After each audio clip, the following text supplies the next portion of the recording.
नमस्कार। आकाशवाणी जयपुर अजमेर से प्रस्तुत हैं प्रादेशिक समाचार।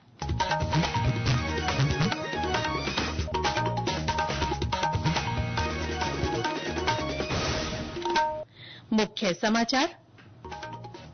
प्रधानमंत्री नरेंद्र मोदी 22 मई को बीकानेर से देश के 103 स्थानों पर रेलवे स्टेशनों के सुदृढ़ीकरण कार्यों का वर्चुअल लोकार्पण करेंगे। इनमें प्रदेश के 4 स्टेशन शामिल। ऑपरेशन सिंदूर की सफलता पर प्रदेश भर में उत्साह का माहौल। विभिन्न स्थानों पर सैनिकों के सम्मान में तिरंगा यात्राओं के आयोजन। प्रदेश से सांसद मदन राठौड़ और पीपी चौधरी का संसद रत्न पुरस्कार 2025 के लिए चयन किया गया। और राज्य में विभिन्न स्थानों पर भीषण गर्मी और लू का असर बरकरार।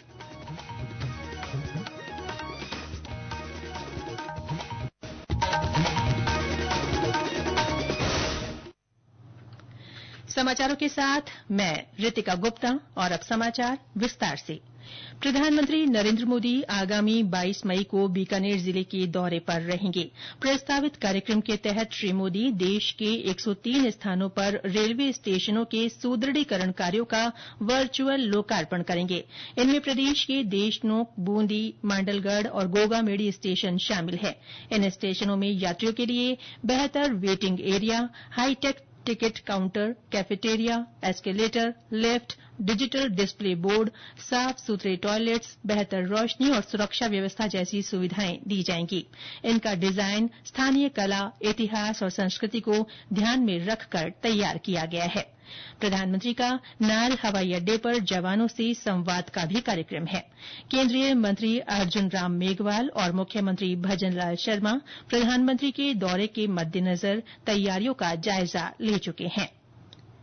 ऑपरेशन सिंदूर की सफलता पर प्रदेशभर में उत्साह का माहौल है। विभिन्न स्थानों पर सैनिकों के सम्मान में तिरंगा यात्राएं निकाली जा रही हैं। इनमें बड़ी संख्या में लोग हिस्सा ले रहे हैं। इसी कड़ी में पाली, जालौर और जैसलमेर में आज तिरंगा यात्राएं निकाली गईं। सामाजिक न्याय और अधिकारिता मंत्री अविनाश गहलोत और पशुपालन और डेयरी राज्य मंत्री जोराराम कुमावत पाली में तिरंगा यात्रा में शामिल हुए।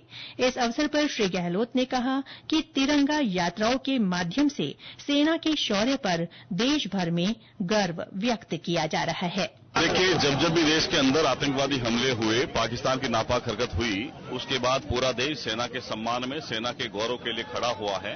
और निश्चित ही पाली का पूरा जो शहर है आज उमड़ पड़ा है सेना के सम्मान में इस तिरंगा रैली के माध्यम से। देश की सीमाओं पर जो सैनिक हैं, जो हमारी सरहदों पर रक्षा करते हैं, ये देश सदैव के लिए उनका कर्जदार है। पाली शहर में तिरंगा यात्रा का आयोजन किया गया। पूरे प्रदेश में हर गांव, गली, शहर के अंदर ये इस प्रकार की तिरंगा रैली का आयोजन करके हम सेना के साथ मजबूती से खड़े हैं, ये संदेश देना चाहते हैं। उधर अजमेर में भी आज तिरंगा यात्रा निकाली गई। इसमें विधानसभा अध्यक्ष वासुदेव देवनानी, केंद्रीय किसान कल्याण राज्य मंत्री भागीरथ चौधरी, जल संसाधन मंत्री सुरेश सिंह रावत सहित कई जनप्रतिनिधि और आमजन शामिल रहे। भरतपुर में कल तिरंगा रैली निकाली जाएगी। ये रैली शहर के प्रमुख मार्गों से होती हुई लक्ष्मण मंदिर चौक तक पहुंचेगी। सवाईमाधोपुर में 21 मई को निकाली जाने वाली तिरंगा यात्रा को लेकर आज तैयारी बैठक आयोजित हुई। संसदीय कार्य मंत्री किरेन रिजिजू ने कहा है कि 7 सर्वदलीय प्रतिनिधिमंडल जल्दी ही प्रमुख देशों के साथ बातचीत करेंगे। उन्होंने कहा कि ये ऑपरेशन सिंदूर के तहत आतंकवाद के खिलाफ भारत के सामूहिक संकल्प को दर्शाता है। एक सोशल मीडिया पोस्ट में श्री रिजिजू ने इस संयुक्त मोर्चे का प्रतिनिधित्व करने वाले सांसदों और प्रतिनिधिमंडलों की सूची साझा की है। 59 सांसदों वाले 7 समूह 32 देशों का दौरा करेंगे। प्रत्येक प्रतिनिधिमंडल में एक सेवानिवृत्त राजनयिक भी शामिल होंगे। मुख्यमंत्री भजनलाल शर्मा ने आज जयपुर में अपने निवास पर महाधिवक्ता और अतिरिक्त महाधिवक्ताओं के साथ महत्वपूर्ण विधि प्रकरणों को लेकर समीक्षा बैठक की। उन्होंने इस दौरान विधिक मामलों में संवेदनशीलता, पारदर्शिता और न्याय संगत कार्यवाही सहित विभिन्न विषयों पर विचार विमर्श किया। श्रीगंगानगर में राजस्थान का पहला स्काउट गाइड एडवेंचर पार्क बनाया जाएगा। आज जिला मुख्यालय पर आयोजित समारोह को संबोधित करते हुए शिक्षा मंत्री मदन दिलावर ने इस संबंध में घोषणा की। उन्होंने जिला मुख्यालय पर विधायक कोटे से बने स्काउट गाइड हॉल का भूमि पूजन किया। वहीं राजकीय उच्च प्राथमिक विद्यालय नंबर 11 में 2.25 करोड़ रुपए की लागत से बनाए गए भवन का लोकार्पण भी किया। शिक्षा मंत्री ने मौजूद जनसमूह को पॉलिथीन का इस्तेमाल नहीं करने का संकल्प दिलवाया। इसके अलावा उन्होंने लोगों से अधिक पौधे लगाने का भी आह्वान किया। ये समाचार आकाशवाणी जयपुर अजमेर से प्रसारित किए जा रहे हैं। प्रादेशिक समाचार बुलेटिन आप हमारे एक्स हैंडल @AIRnews_जयपुर, YouTube channel Rajasthan AIR news और फेसबुक AIR न्यूज राजस्थान पर भी सुन सकते हैं। साथ ही आप हमारी वेबसाइट newsonair.gov.in पर भी समाचार सुन सकते हैं और संबंधित फोटो तथा वीडियो देख सकते हैं।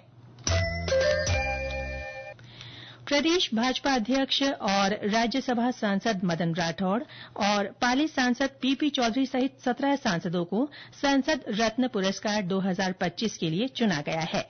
उन्होंने जनहित के महत्वपूर्ण मुद्दों को प्रभावशील ढंग से उठाने, नीतिगत चर्चाओं में भागीदारी तथा विधायी कार्यों में सक्रिय भूमिका निभाई है। राष्ट्रीय पिछड़ा वर्ग आयोग के अध्यक्ष हंसराज अहीर की अध्यक्षता वाली निर्णायक समिति ने इनका चयन किया है। 2 संसदीय स्थायी समितियों को भी ये पुरस्कार दिया जाएगा। वित्त और कृषि 2 स्थायी समितियों को भी संसद में प्रस्तुत उनकी रिपोर्टों के आधार पर चुना गया है। अलवर जिले में स्थित सरिस्का बाघ अभ्यारण्य में सैलानियों के लिए नए सफारी रूट विकसित किए जाएंगे। ये रूट बाघों के संरक्षण और पर्यटन को बढ़ावा देने के उद्देश्य से टाइगर कंजर्वेशन प्लान के तहत विकसित होंगे। ब्यौरा हमारे संवाददाता से।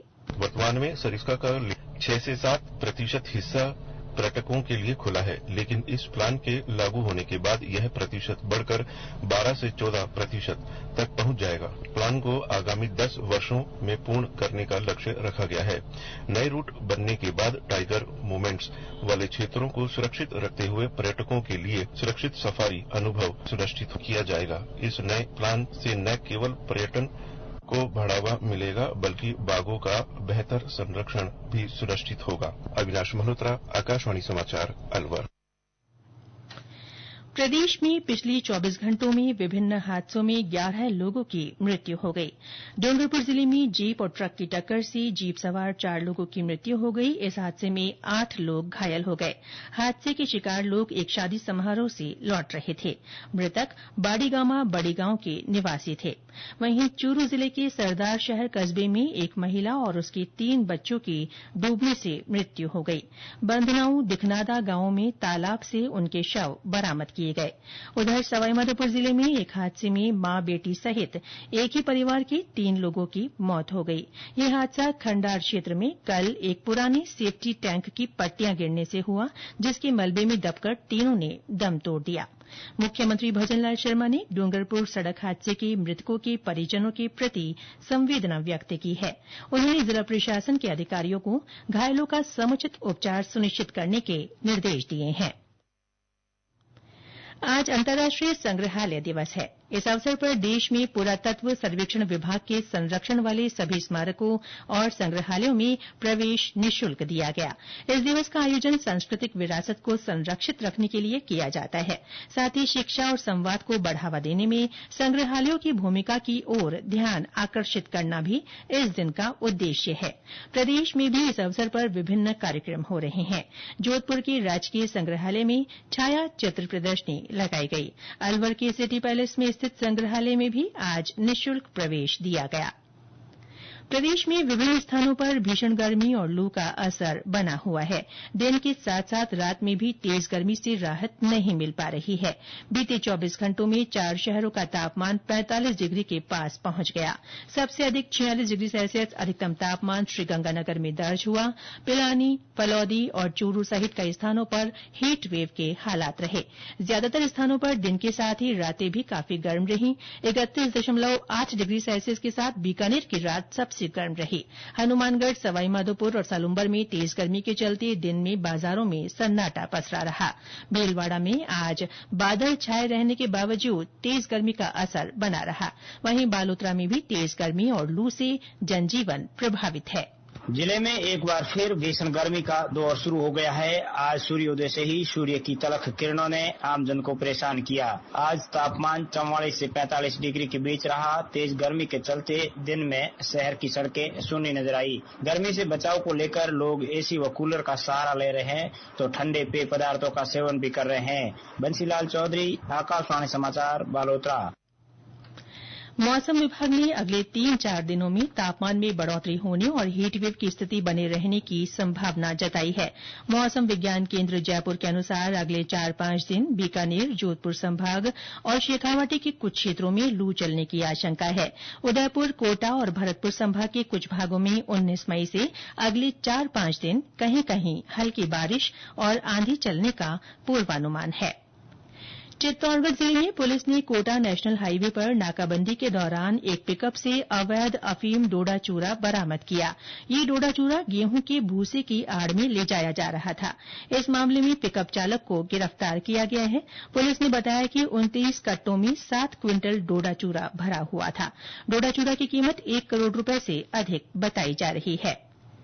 जयपुर के विश्वकर्मा औद्योगिक क्षेत्र में रोड नंबर 17 पर आज सुबह प्लास्टिक के कबाड़ गोदाम में आग लग गई। सूचना मिलने पर मौके पर पहुंची 5 दमकलों ने मशक्कत के बाद आग पर काबू पाया। सहायक अग्निशमन अधिकारी भंवर सिंह हाड़ा ने बताया कि हादसे में कोई जनहानि नहीं हुई। प्रधानमंत्री नरेंद्र मोदी 25 मई को आकाशवाणी की मन की बात कार्यक्रम में अपने विचार साझा करेंगे। ये इस मासिक रेडियो कार्यक्रम की 122वीं कड़ी होगी। इसके लिए 23 मई तक श्रोता अपने सुझाव भेज सकते हैं। और अंत में मुख्य समाचार एक बार फिर। प्रधानमंत्री नरेंद्र मोदी 22 मई को बीकानेर से देश के 103 स्थानों पर रेलवे स्टेशनों के सुदृढ़ीकरण कार्यों का वर्चुअल लोकार्पण करेंगे। इनमें प्रदेश के 4 स्टेशन शामिल।